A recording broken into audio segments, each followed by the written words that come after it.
Ripple and XRP are no longer interested in replacing SWIFT. They are looking to be something much bigger and better for the global economy, says the Kwok brothers. We also have some of the largest companies in the world, including Volvo, American Airlines, Hitachi, Subway, will be able to use XRP through G Treasury in the days to come. This is incredible news and information. Let's go ahead and start here with the clip, and I will show you what I'm talking about here and why this is such a big deal for XRP holders. I think SWIFT is necessarily the major sort of, thing at the moment. I think there are much bigger and broader goals aside from SWIFT. Of course, SWIFT was sort of, like maybe the original premise, but I don't think that SWIFT is sort of the limiting factor at the moment. There's so many more use cases. We do a lot of work, of course, in developer education, developer advocacy for these different blockchains. And where we see the XRP Ledger and Ripple really standing out is really on the institutional side and really actually getting those financial use cases built out on the XRPL. We hosted a big hackathon with them, a couple actually last year, one in Hong Kong at Consensus, of course, and we hosted a big one together with them in Singapore around Apex, which is their annual developer conference. And we see a ton of really cool use cases, both being built out on the XRPL, but also with USD, their new stablecoin, which is already one of the most successful stablecoins out there. So yeah, there's a ton of really cool stuff that can be done beyond SWIFT, and I think it doesn't necessarily have to center around that. And of course, there's so many different things that can be done, and we've already seen built. We have a lot of developers who are actually now raising funding for projects they're building on the XRPL. And I think there's a lot of renewed interest as well amongst investors for what's getting built on the XRP Ledger, and in part because of the work we've been doing to get developers to the block. Really, what we see there is, sort of a really land and expand play. So obviously, Ripple started with XRP. They sort of, grew that. And ultimately now what's really happening is they're actually acquiring a lot of different companies that are really deep in the, traditional finance space. So, they bought Hidden Road, for example, G Treasury, a bunch of other players, which actually have, many, many different paying customers, and they're real businesses. And, the thesis there is, we bring these kind of companies onto the blockchain, and once you own them, you can really bring them onto the XRPL, which is, of course, their blockchain. And ultimately, you can actually do things much more efficiently. You can bring even a fraction of those transfers and transactions onto the blockchain. And ultimately, that is a huge level of activity that other blockchains just simply haven't and, probably won't see. And so I think, there is definitely a place for different blockchains, and the future is definitely multi-chain. But for us, in the near future, I'm personally very bullish on XRP, of course, and Ripple as well as a company in general.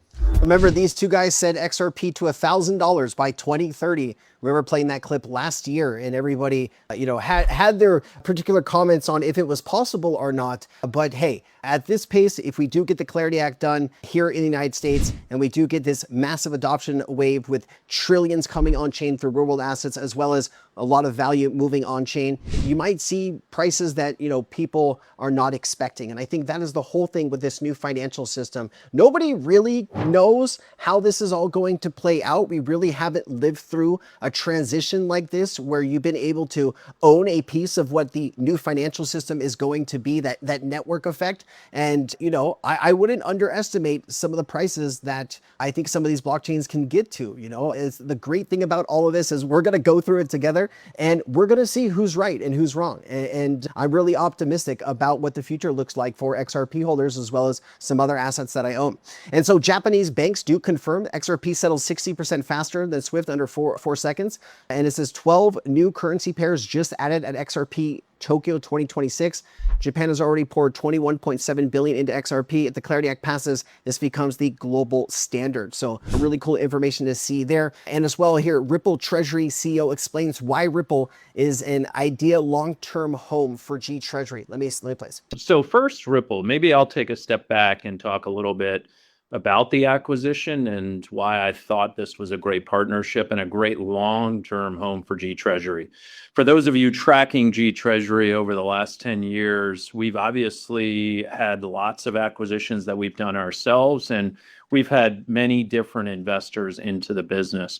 So as it came time to think about a strategic acquisition, a long-term home, obviously there were a lot of people in the blockchain technology and the fintech world that were interested in G Treasury.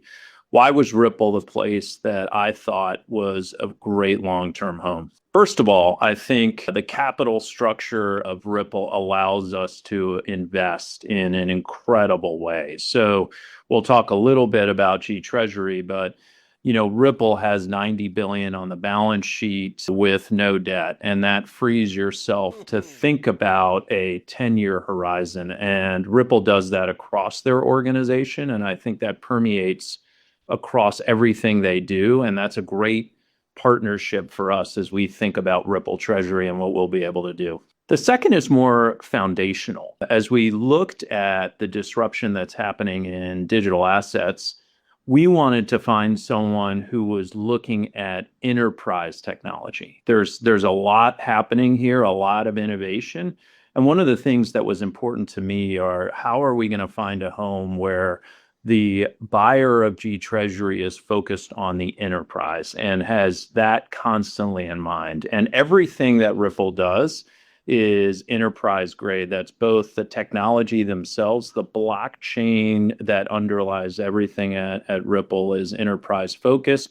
That means security, that means regulatory items, and they have all the pieces to be able to put all this together for the G Treasury clients. The second is what they've done from an acquisition perspective means not just acquiring G Treasury, but they bought Hidden Road, which is now Prime Broker. They obviously have an incredible focus on FX payments, which has so much friction in it across the world. And I think that focus is something that we will be able to take advantage of. And finally, their global licenses. I was really impressed on how they're attacking one of the really challenging parts in the financial environment, which is making sure they are licensed in all the places they need to go do. So, and then the final piece, which I think you'll hear me talk about, is this 10-year view, right? So as we thought about this, we wanted to make sure we were going to a partner and a final home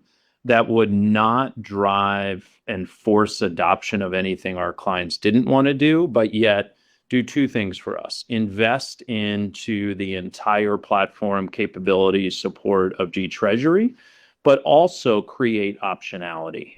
Listen, guys, look at the screen right in front of you, right? What company in the blockchain space other than Ripple can compete at this type of level with 75 plus global licenses to operate, $90 billion balance sheet with no debt, payments in the ISO 20022 space with 90% of global FX 24/7, as well as XRP being the centerpiece, the North Star, as Brad Garlinghouse would call it, for Ripple in general. G Treasury also chose Ripple as that partner, right, to work with. And it's just going to show you how big this is going to be. I think people are way underestimating the impact of what this is going to have. And Reese Merrick says 72% of financial leaders say that they must offer digital asset solutions to stay competitive, right? 7 out of 10 say they need to offer digital assets to stay competitive.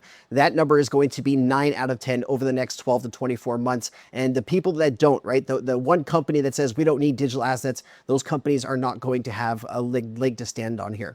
And so what I wanted to get into here, right, is you do have G Treasury's corporate client base, right? 1,000 corporate clients and customers in 160 countries. Collectively, the corporate clients process 12.5 trillion. So this 12.5 trillion, none of this has been processed through blockchain or through stablecoins, okay? But that is what Ripple is trying to change here. And some of the companies here, the biggest companies are Volvo, Subway, Still, Christian Louboutin, Love's Travel Stops, Hitachi, Prudential Financial, American Airlines, and the list goes on and on and on.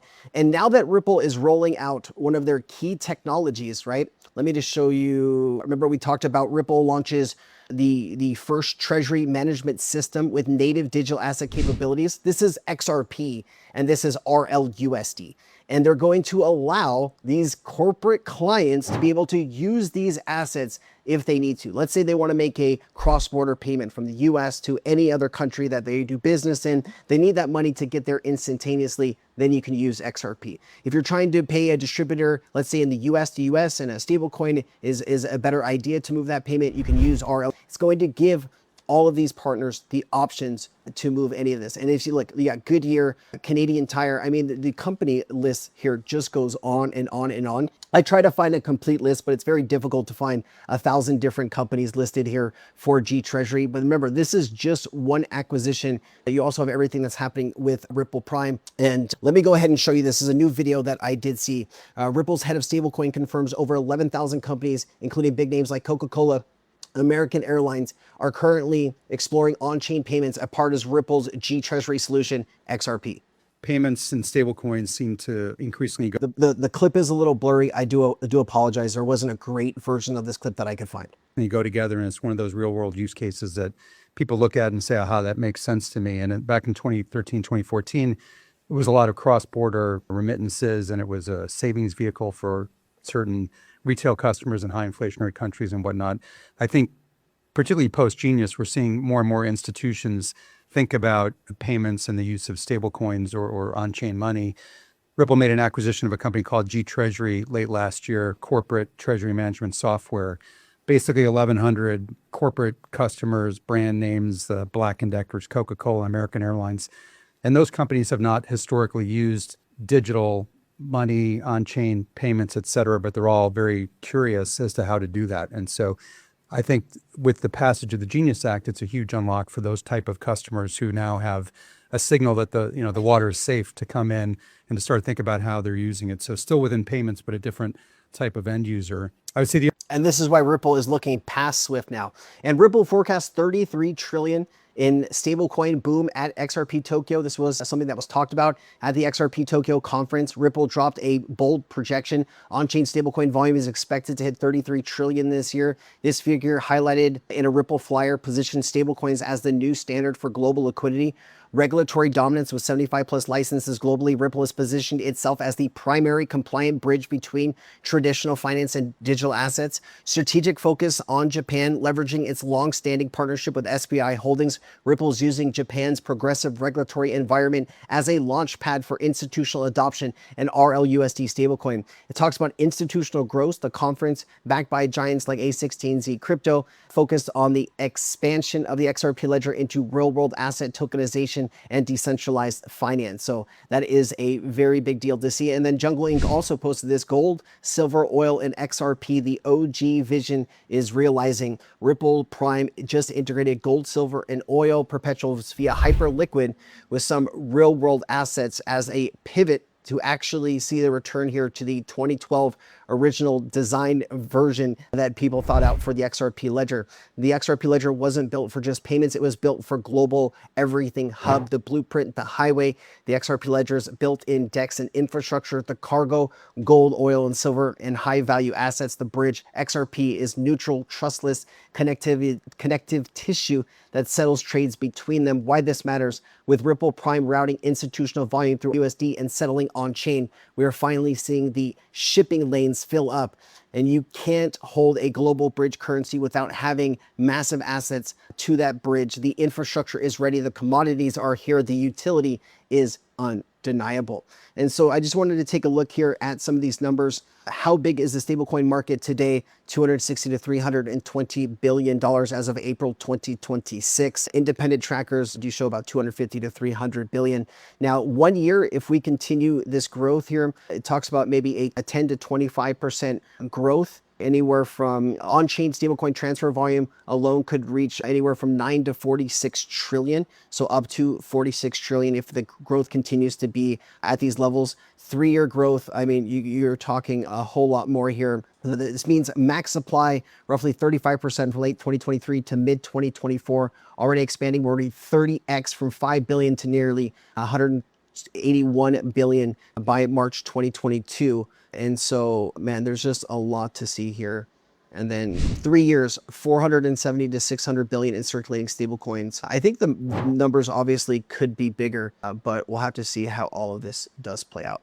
Now, I did want to show you this G Treasury here, 100% cash visibility, 13,000 connected banks. And of course, Ripple sitting now in the middle of all of these different things. And then smart escrows are also heading towards the XRP Ledger. Notary approvals, compliance holds, Oracle-based P2P bets. check out the documentation. Just want to give you some information about what this means. This is XLS 100. XRPL escrows from a single time hash locks into mini WASM powered smart features that can enforce custom business logic as settlement time without full smart contract VM. Smart contracts attach a small WebAssembly function directly to an escrow object that returns true and false on whether the funds can be released or canceled. That function can read other ledger objects, but not mutate them, keeping the XRP ledger's low risk and high throughput profile while still adding programmability. And so it talks about the use cases, right? Notary, multi-party approvals, compliance, KYC holds, Oracle driven, delivery versus payment, and then structured finance flows. Listen, there's so many things still happening on the XRP ledger every day. Thank you for choosing this channel to get some of your latest news. I really appreciate you guys. I will be back home here on Monday, back in the studio, and everything will be back to normal. But I do appreciate you guys' support as I've been on this trip. I'll see you next time. I'm Crypto Sensei. Aloha.